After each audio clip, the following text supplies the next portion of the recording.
Hello, everybody. This is Till and Amaury, and Amaury is a copywriting expert, and he also knows a lot about, in general, user flow in SaaS applications, and he knows much more about this than me. And I just made this app in 15 hours called Day Check-in, and we were talking about this, and he pointed out that there are a couple of flaws in the user onboarding process. So today we want to talk about, in general, what a good user onboarding flow is.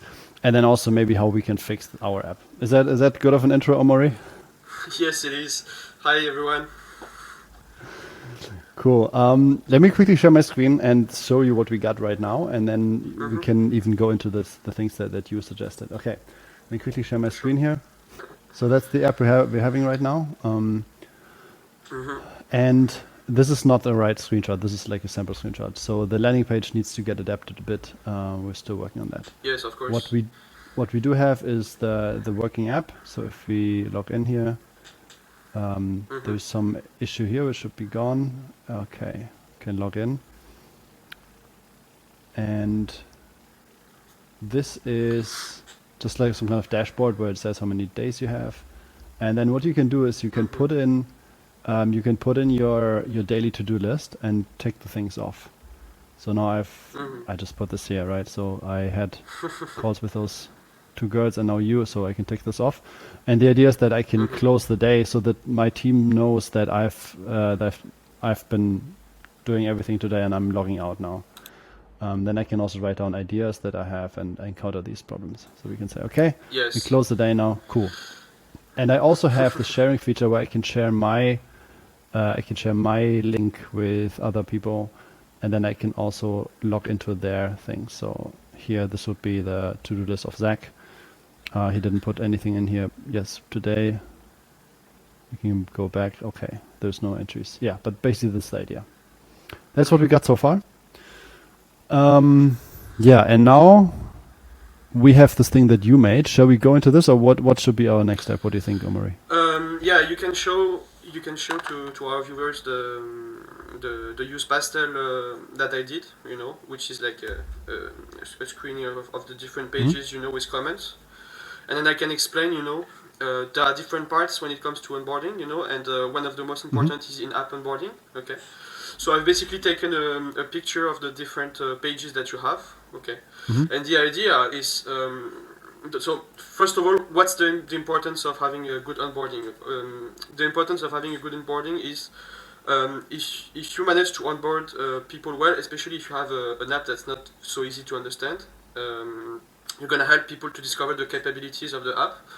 And then there are two objectives. First of all is that to after they sign up to make them stay, and then later on it's to make them stay, in the long run, so prevent something which is called customer churn rate, which is when people are leaving your app for some reason. So you want to make them understand your app, how it works, and you want to make them comfortable with using your app. So that's the objective of onboarding. There are two parts when it comes to onboarding, in my opinion, two most important parts. The first one is in-app onboarding, so that's what we're going to talk about right now. And another part is email onboarding, basically. So when it comes to in-app onboarding, I cannot see your screen anymore, Till. Okay, Perfect. so as I explained, you have two types of onboarding. One of the most important one is in-app onboarding, okay? So this is when you are using a specific software to basically give advice on how to use the platform. Okay, so there are several ways I will talk about right now. And on the other hand, you have email onboarding. Okay, email onboarding, especially if you have a system where you have a free trial, is very important because it allows you to build trust and raise the brand awareness during the 14 or 30 days of the free trial. So you can switch your users from free trial to paid, basically, So what I did basically using Use Pastel is I commented. You can see the different circles. I commented the different parts of the app. And I gave ideas as to what we could put. When it comes to a tutorial using, for example, Stonely, which is a great software that you can use, a great app that you can use for onboarding users, which will basically highlight when the user when the user logs in, signs up and logs in for the first time, they're gonna be a prompt, there's gonna be a pop-up, and they're gonna have the ability to click on different parts of the screen to get like information about what you can do with each step, So What's it called? for Stony? example, it's Stonely. This is the one that I use the most with my customers, but there are many other ones. There is also, for example, like you can use Intercom or HelpCrunch, especially for doing like chat boxes, like on the bottom right corner. Okay, but Stonely basically is gonna like prompt tutorial, and then it's gonna highlight different parts of the app, and then it's going to explain how each feature works basically. So in this case, I log in for the first time, so I get this message that you can see on the left, okay, saying that like we're going to give you we're going to explain what are the capabilities, what you can do, like with a guided tour basically, which will last 2, 3, 4, 5 minutes maybe. And then you click next, and then you arrive on the number 2. So could you click on the number 2? Yeah, like this. And then it's going to highlight this specific area. And it's going to explain what it does. Okay. Then you click on it, and then it's going to switch to number 3, which is on another one, I think. Yeah. And then it's going to explain like how each page, each feature, each capability works. So the customer, the user, will understand fast how to use the app basically.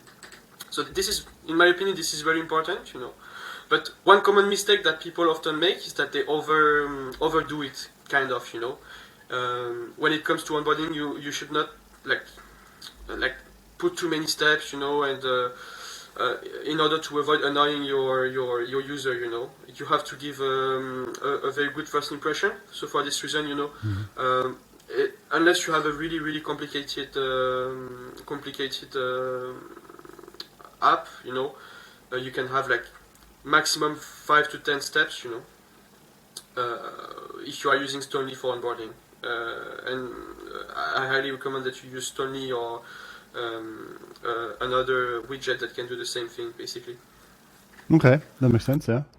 So you said you have put in 10 or so, right? So we have this, and then can you also move to the next page? Yes, can you so, have Stonely move into the next URL? For example, if you go here and it would switch? Yes, it does. Yeah? It does. Yes, it does. So basically, like there are 2 types. Okay, one type is it's a big pop-up, and there's text, and then sometimes like images, and then you click next. And another one is it's going to highlight a specific part. Okay, for example, like if you see number 8, it's going to highlight the URL that you have here, and then there's going to be a text, next to it explaining what it does, And then when you click on it or you click next, it's going to go to the next step, And so it's basically like a guided tour, It's going to show you the capabilities of the app. Okay. And in my opinion, it's really important to have. That does make sense. What I'm wondering is, okay, let me show the app again. Okay, so sharing the tab again. Explaining the app itself is something. Yeah, I totally get that. We can put this Stonely app in there to make sure people get widget. Yeah. The widget. Yeah. So my question is though, is the app itself easy to understand for a first user? Do you know what I mean? Like, for example, this screen, does it even make sense to have this screen here when people click it, or do they maybe want to use should this be like going for today right away? Is this navigation understandable? Yeah. So when it comes to user experience, generally speaking, I don't know if you really need the page that you mentioned. Because your app does one thing, right? And it's keeping track of daily tasks. So I believe it would be more important, whenever you're signing up for the first time, whenever you're logging in, to just like directly be taken to the most important page, which is this one, basically, right? You have a very in your case, you have a very easy to understand product and very straightforward, right? Yeah. Does that answer your question, maybe? Okay, yeah, Yeah. I think it does. So that stuff. So I would look into this from a sober perspective and think, what would I need to do as a first user, or how do you get? Do you know what I mean? How do you get if you're already working, if you already built the app, you already worked with that? How do you get a fresh view on things as someone who has already done it?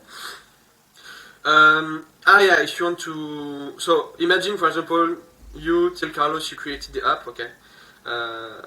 It means you are very focused on the technical part, right? Because Yeah. you coded it and you created the different pages, right?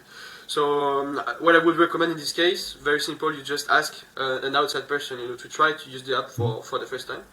Best if this person is actually a qualified person, that is to say, a person that's part of your target buyer personas, for example, or avatar, a customer avatar.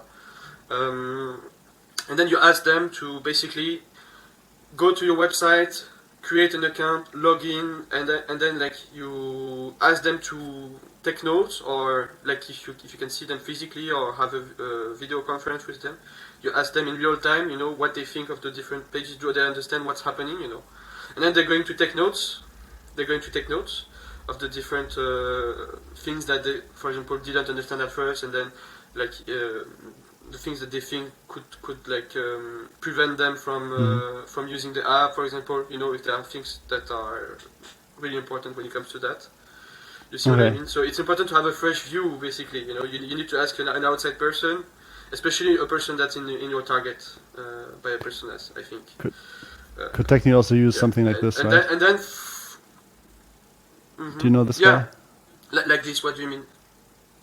Like this guy, What is this? he has sessions where he records himself using stuff, and he gets Yeah, drunk, and then you he could do does that. Yeah, things. yeah, Actually, like yeah. cost That's quite a an bit of idea. money. Yeah, then you can use this guy. He can test the app for you. I guess. Is this what he does, right? I think so. This is partly a joke, but I think he made some money with that. And he also has this. Yeah, but He also does the the thing with his idea. mom. Maybe an idea. Yeah, ask your mom, ask your relatives, your wife, or Hmm. like anyone that's close to you, and to test things for you. Mm-hmm. If you don't have a fresh view, it's going to be complicated for you to understand what are the problems with your app, because maybe you Yeah. have some ideas, but maybe they're not right. Maybe you think that people are never gonna understand this, but in the end they understand it, So then, like, you ask people to take notes, or you pay this guy to do it for you, and then based on what they say, like if they understand correctly things, or if they don't, you decide on what's the best course of action for you when it comes to onboarding. Okay, so maybe you're going to set up very simple 3-5 steps onboarding using Sternly, or maybe you're just gonna put a chat box down below, where you have like a small wiki, or like a help section, Mm-hmm. or you can give the possibility to chat with a support team member. There are many ways, but I think it really depends. It really depends on which problem have been uncovered by the person you asked to test. Yeah. Yeah.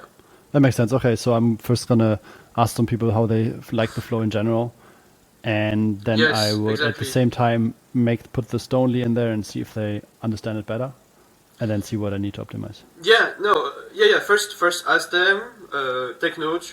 If you can have them in real time, ask them like questions if they understand this or that, and you can even ask them like how likely are they to use the app Mm-hmm. if they are in your target, right? In your target buyer persona, how likely are they to use the app?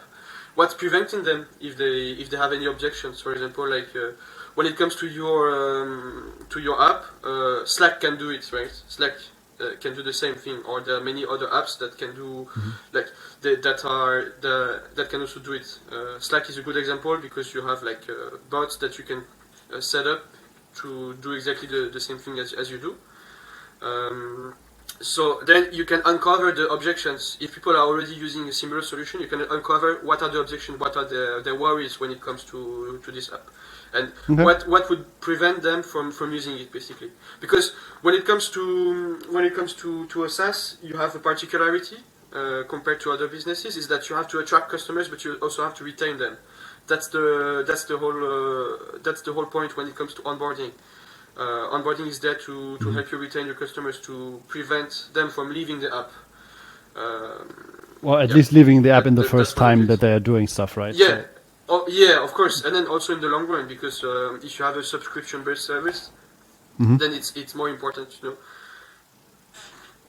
okay. It's important that you know that they stay, so they stay subscribed, and that you don't lose customers. And for information, I saw somewhere on the internet that, especially for big SaaS companies, the churn rate could be anywhere from 5 to 7% per year. Meaning you lose 5 to 7% of your customer base every year. So you have to prevent that, or at least offset it. You know. How do you? How's the onboarding important if the user already uses the app for like 30 days or so? So if the user is using it for 30 days, okay, it depends on the case. If you have a model where it's 14-day trial, okay, after 30 days, that if they are still using the app, either they are in freemium, okay, if you have a freemium plan, either they have paid, okay. So what's important, you know, is if they have paid, you have to keep nurturing them using newsletters. If you're going to how to say, if you're going to update your product, for example, and there's going to be new features. Okay, so for new features you need onboarding again. I get that, but Yes, I would say like when it once comes to new features. for the initial onboarding, that's done. Like that's done of the first few steps, and then the onboarding is done. Yes. So you cannot Yes. you cannot change churn with the onboarding. Really, you can only change the kind of you can only help them to actually start using it. But once they use it, Yes. then the onboarding is done. Yes. Right. Yes. Once they use it and they switch from paid to trial, okay. From free trial to the paid version, you already done a big part of the job. Yeah. Now your job is to keep them, and for that you have to keep nurturing them. So you can use newsletters, product updates. You can especially in your newsletters, you have to give value. For example, like advice, you know, on how to use the app, or subjects related to what you are doing. So maybe it would not really be relevant when it comes to your app, but this is an idea, you know. And So you would send a sequence out every day for the first 5 days and send out some tips, for example.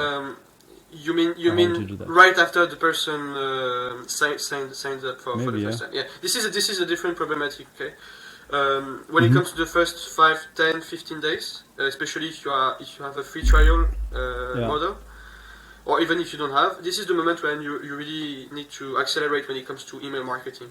So that's the second pillar. In my opinion, when it comes to onboarding, that's the second pillar, is to use emails as an onboarding process, you know. Yeah. So you can create something which we can call like onboarding email flow, and how would that you that can look send. like in our case, do you have any like- idea how you would do it? In your case, you know, the product is very simple. So, in my opinion, one thing that would be very good would be to the first 5 or 6 days, we send one email every 2 days, for example, every other day. And it's going to be insights as to how to use the app and how to share it with your team, and asking for feedback, you know, if they have any feedback, any difficulties when it comes to using the app. And so if you're planning to make them pay for the app at some point, you can for example, in your app, one idea would be to after the 14-day trial is over, for example, if you're planning to on doing this kind of using this kind of strategy, after the 14-day trial is over, you know, you can do a post-trial email sequence, okay, which will be trying to get people to switch from not using the app or staying in the freemium version to actually paying to use the app. So for that, you can provide some discounts, okay. You can re-explain why is it useful to use the app and how you can use it best. You know, how can you can exploit all the capabilities of this app. Then you can also use something called, for example, a referral program. Okay, so you can tell them, okay, share this link with other people you know, other team you know, and get like X% off your annual or monthly subscription for you and your team. You know, so this is. But I also would a need way another to software increase for the that, right? customer base. I would need another software Yeah. for that, or I'll do it manually Yeah. in the back end. When it comes to emails, you need to have something which is called an Autoresponder, Yeah. which is a software that you can use for like newsletters, email flows, etc. So the best one, in my opinion, on the market are ActiveCampaign, Klaviyo, Sendinblue. You know, you have many other ones, SendGrid. Yeah. You have many different softwares that you can use. Some of them are free, some are not. You know, but then you can create flows. You know, depending on on your customer, on your customer behavior with your app. Okay. For example, I have been using the app for 14 days. I haven't decided on switching from free from the free version to the paid version. Then the system, the algorithm is going to see it, you know, and it's going to send me like the email sequence that I need, you know, which would be like a sequence, post-trial sequence trying to convert me to using the app, the paid version at least. You see what I mean? Very cool. I think that's going to be a bit further down the road. I will put in the onboarding. Of course, it is. Have it tested out. Yeah. Yes. Cool. Is there any other tips that so, are noteworthy?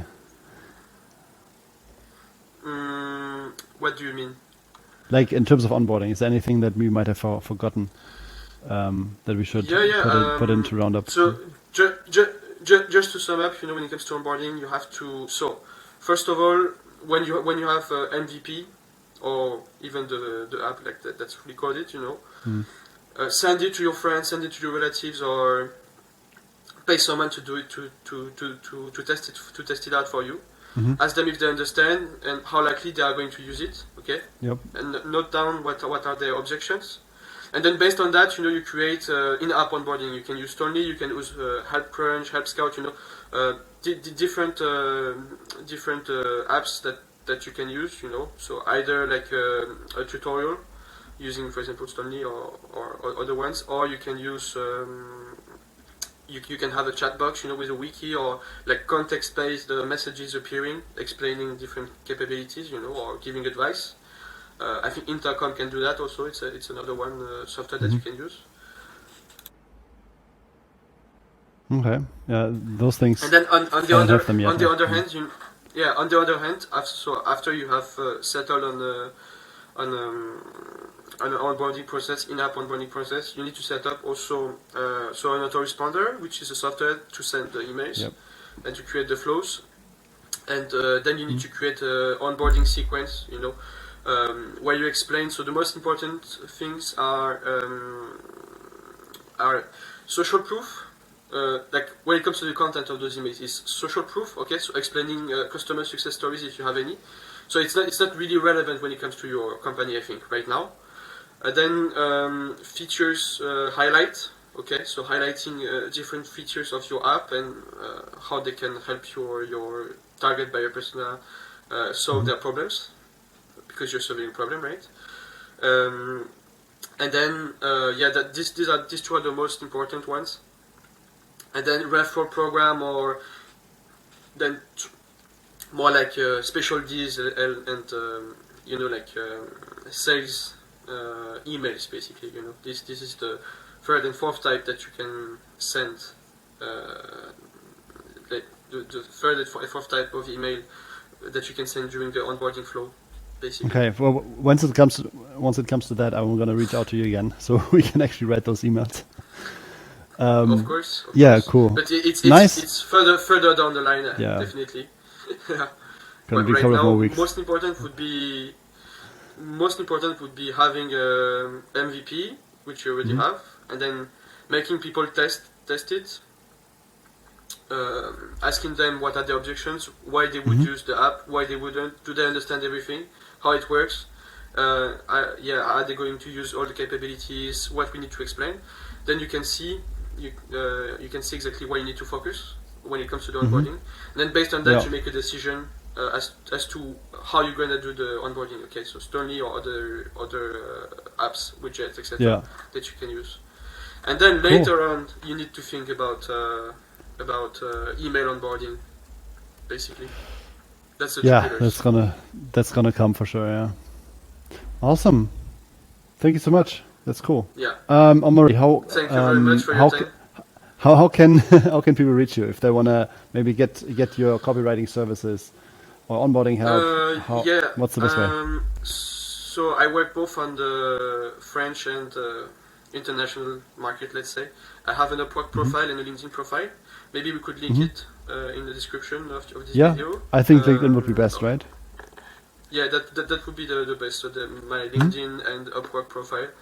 And then if you guys need any advice on SaaS onboarding process or other SaaS related copywriting subjects such as landing pages or email flows, newsletters, etc., you can just reach out to me and then we can discuss this when you're free. Perfect. Yeah, I'm gonna link up your LinkedIn Yes. and then people can hit you up. Perfect. Thank you so much, for Omari. sure.